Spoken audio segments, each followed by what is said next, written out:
He said something about he worked 400 days in a year. But when you say stuff like that, you know, you can laugh at stuff like that. But then when it comes to like the racist rants, going back to what I said, you know, any father obviously wants his daughter to be with a guy that's going successful, but you don't have to bring race into it like he did. And that's what he did. And, you know, when he's saying sorry and you're hearing all this stuff, it just gets hard to know, like, okay, is he sincere here? Is he not sincere here? And, you know, even more complicated, just like Cody Rhodes said, because Hogan did have, you know, black friends in the industry. You've heard Jimmy Hart said he did, who's definitely a very loyal friend to Hogan. Jimmy Hart,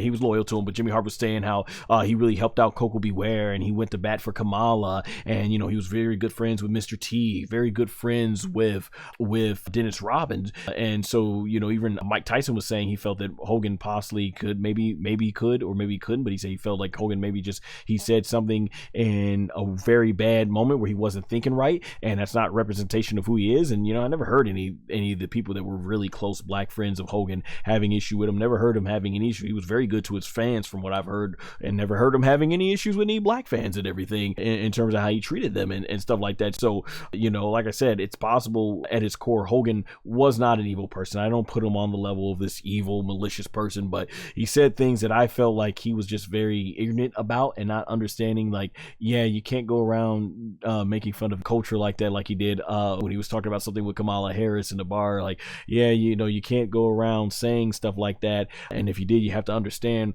the severity of and why wrong that was, and apologize why, you know, hey, we gotta let people know this is not the way to do it. But he didn't, you know. He's like, you know, instead, I guess they were saying, he was like, you know, be careful, there's cameras everywhere, and you want to be careful when you're being recorded and stuff. So yeah, it gets really mucky. It does with Hulk Hogan when it comes to Terry Bollea and stuff.